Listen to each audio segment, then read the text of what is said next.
হবে। অনেক সময় মনে হয় ইসলাম কেন সত্য ধর্ম, অন্য ধর্ম কেন মিথ্যা, এ ধরনের চিন্তা আসলে কি করব। আমরা যখন চাষাবাদ করি শুধু ফসল হয় না, ফসলের সাথে আগাছাও হয়। ধান খেতে ধান গাছ আর আগাছা দেখতে একই রকম লাগে না?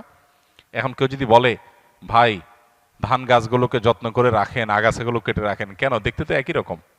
এই জন্য পৃথিবীতে প্রচলিত যত ধর্ম আছে দেখতে মনে হয় সব ধর্ম একরকম।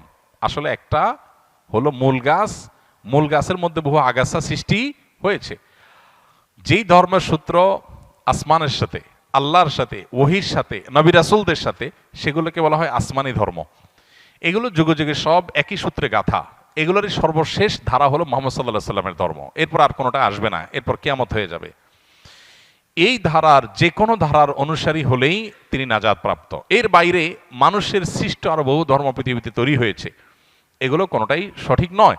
এখন আমরা ওই যে আগাছা এবং মূল ফসল সম্পর্কে ধারণা না থাকার কারণে আমাদের কাছে দেখে এক মনে হয়, যে ধান গাছ আর আগাছার পার্থক্য জানে না তার কাছে সব এক মনে হয়, কিন্তু যে পার্থক্য জানে তার কাছে এক মনে হবে না। একটা হবে মূল গাছ, আর হলো আগাছা সৃষ্টি হয়েছে। আসমানি ধর্ম এটার ধারা শুরু হয়েছে কখন? আদম আলাইহিস সালাম থেকে শুরু করে নূহ আলাইহিস সালামের সময় এটার দ্বিতীয় ধাপ শুরু হয়েছে। এই যে হাজার হাজার বছর যাবৎ চলে আসছে, এরপরে এসে বহু মানব রচিত ধর্ম পৃথিবীতে শুরু হয়েছে। অতএব এগুলোর ভিতরে কোনটা আল্লাহর মনোনীত আর কোনটা আল্লাহর মনোনীত না, এটা বোঝাটা হলো গুরুত্বপূর্ণ। আল্লাহ কোরআনে বলেছেন না দিন ইনদাল্লাহিল ইসলাম, আল্লাহর কাছে একমাত্র মনোনীত দিন হলো ইসলাম।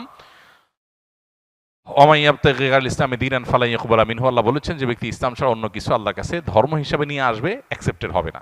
এজন্য আমাদের ইসলাম সম্পর্কে জানতে হবে এবং মানব রচিত দিন বা ধর্মগুলো সম্পর্কে আমাদের জানতে হবে, তাহলে ইনশাআল্লাহ ধোঁয়াশা দূর হবে। এবছরের হজ ব্যবস্থাপনার অনেকে প্রশংসা করেছেন। আপনার অভিজ্ঞতা এবং আগামী বছর যারা হজে যাবেন তাদের উদ্দেশ্যে কিছু বলবেন। আলহামদুলিল্লাহ, এটা সত্য যে এবছর সৌদি আরবের কর্তৃপক্ষ তাদের হজ ব্যবস্থাপনাকে তারা অন্য যে কোনো বছরের চাইতে ভালো করেছেন। এটা সত্য, আমার চোখেও সেটি ধরা পড়েছে। এমনকি হজের যে দুইটা পার্ট, বাংলাদেশ পার্ট, সৌদি আরব পার্ট, উভয় পার্টের ব্যবস্থাপনাই বেশ ভালো ছিল। বাংলাদেশ পার্টির ব্যবস্থাপনা অবশ্য বেশ কয়েক বছর ধরেই ভালো হচ্ছে।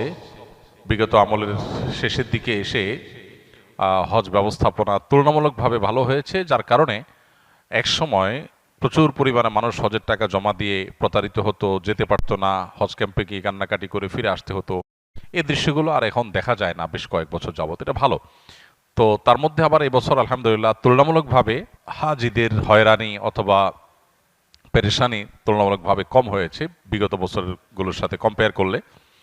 আর সৌদি আরবের পার্ট যেটা, ওখানকার যে হজের কার্যক্রম, সেটা আলহামদুলিল্লাহ সৌদি সরকার তুলনামূলকভাবে বিগত যে কোনো বছরের চাইতে বছর খুব ভালোভাবে হ্যান্ডেল করেছে, যার কারণে ভোগান্তি কম হয়েছে। বিশেষ করে অতিরিক্ত গরমে ভিড়ে মানুষ মৃত্যুর যে হার, সেটা বেশ খানিকটা কম, অনেক কম, যার কারণে সব মিলিয়ে প্রশংসা করার মতো একটা পর্যায়ে আসছে। এবং এখান থেকে বোঝা যায় যে কর্তৃপক্ষ চাইলে হজ ব্যবস্থাপনাকে আরও সুন্দর করা সম্ভব, আরও সুষ্ঠু করা সম্ভব। তো আমরা আশা করব সেটা তারা অব্যাহত রাখবে এবং হজ যদিও কষ্টকর একটা সফর, তারপরও এটা যেন তুলনামূলকভাবে মানুষের জন্য কম কষ্টের হয়, তুলনামূলকভাবে মানুষের জন্য যেন সহনীয় হয়, সেই জন্য তারা যথাযথ ব্যবস্থা গ্রহণ করবেন। তারা আন্তরিক হলে এবং সিরিয়াস হলে আসলে আরও অনেক ডেভেলপমেন্ট করা সম্ভব। আল্লাহ তাদেরকে সেই তৌফিক দান করুক, আমরা দোয়া করি। এবং সামনের বছর যারা যাবেন বা অন্য যে কোনো বছর যারা হজে যাবেন, আমার পরামর্শ হলো যে জীবনে যখনই হজে যাওয়ার তৌফিক হবে ইনশাআল্লাহ, হজে যাওয়ার আগে যথাযথভাবে বারবার একাধিকবার প্রশিক্ষণ নেবেন। যত বেশি প্রশিক্ষণ নেবেন, জানবেন, শিখবেন এবং সময় দিবেন, তত বেশি ইনশাআল্লাহ হজটা সুচারুরূপে, সুষ্ঠুভাবে, সুন্দরভাবে সম্পন্ন করা সম্ভব হবে। আমরা অনেকেই সরাসরি হজে চলে যাই, প্রপার ট্রেনিং বা প্রশিক্ষণ নেই না। এর ফলে যেটা হয় যে দুঃখ নিয়ে আমাদেরকে ফিরে আসতে হয়, কারণ দেখা যায় বড় বড় মেজর ভুল করে আমরা চলে আসি।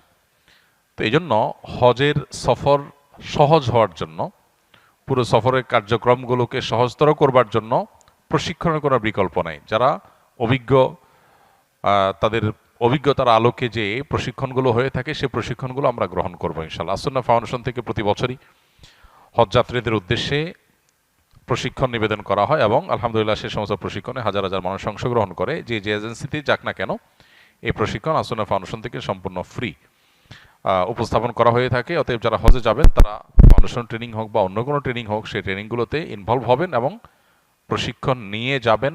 ইনশাআল্লাহ আপনার ইবাদতটাও ফলপ্রসূ হবে, সফরটাও সহজতর হবে ইনশাআল্লাহ।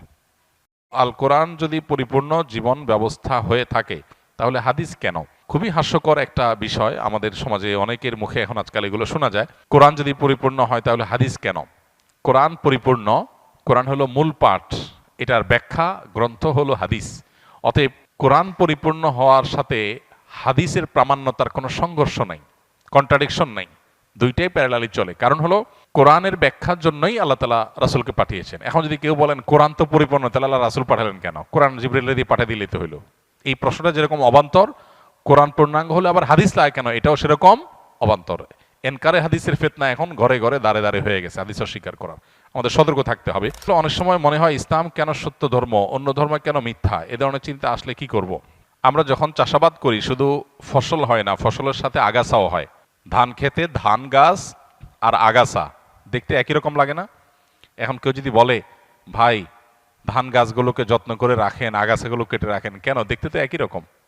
এই জন্য পৃথিবীতে প্রচলিত যত ধর্ম আছে দেখতে মনে হয় সব ধর্ম একরকম, আসলে একটা হলো মূল গাছ, মূল গাছের মধ্যে বহু আগাছা সৃষ্টি হয়েছে। যেই ধর্মের সূত্র আসমানের সাথে, আল্লাহর সাথে, ওহির সাথে, নবী রাসূলদের সাথে, সেগুলোকে বলা হয় আসমানি ধর্ম। এগুলো যুগে যুগে সব একই সূত্রে গাথা। এগুলোরই সর্বশেষ ধারা হলো মুহাম্মদ সাল্লাল্লাহু আলাইহি সাল্লামের ধর্ম। এরপর আর কোনোটা আসবে না, এরপর কিয়ামত হয়ে যাবে।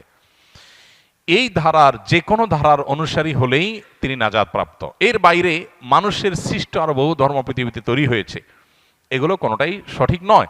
এখন আমরা ওই যে আগাছা এবং মূল ফসল সম্পর্কে ধারণা না থাকার কারণে আমাদের কাছে দেখে এক মনে হয়, যে ধান গাছ আর আগাছার পার্থক্য জানে না তার কাছে সবাই এক মনে হয়, কিন্তু যে পার্থক্য জানে তার কাছে এক মনে হবে না। একটা হবে মূল গাছ, আর হলো আগাছা সৃষ্টি হয়েছে। আসমানি ধর্ম এটার ধারা শুরু হয়েছে কখন? আদম আলাইহিস সালাম থেকে শুরু করে নূহ আলাইহিস সালামের সময় এটার দ্বিতীয় ধাপ শুরু হয়েছে। এই যে হাজার হাজার বছর যাবৎ চলে আসছে, এরপরে এসে বহু মানব রচিত ধর্ম পৃথিবীতে শুরু হয়েছে। অতএব এগুলোর ভিতরে কোনটা আল্লাহর মনোনীত আর কোনটা আল্লাহর মনোনীত না, এটা বোঝাটা হলো গুরুত্বপূর্ণ। আল্লাহ কোরআনে বলেছেন না দিন ইনদাল্লাহিল ইসলাম, আল্লাহর কাছে একমাত্র মনোনীত দিন হলো ইসলাম। ওয়া মান ইয়াবতাগি গায়রাল ইসলামি দীনান ফালান ইউকবালা মিনহু, আল্লাহ বলেছেন যে ব্যক্তি ইসলাম ছাড়া অন্য কিছু আল্লাহর কাছে ধর্ম হিসাবে নিয়ে আসবে, অ্যাকসেপ্টেড হবে না। এজন্য আমাদের ইসলাম সম্পর্কে জানতে হবে এবং মানবরচিত দিন বা ধর্মগুলো সম্পর্কে আমাদের জানতে হবে, তাহলে ইনশাআল্লাহ ধোঁয়াশা দূর হবে। এবছরের হজ ব্যবস্থাপনার অনেকে প্রশংসা করেছেন। আপনার অভিজ্ঞতা এবং আগামী বছর যারা হজে যাবেন তাদের উদ্দেশ্যে কিছু বলবেন। আলহামদুলিল্লাহ,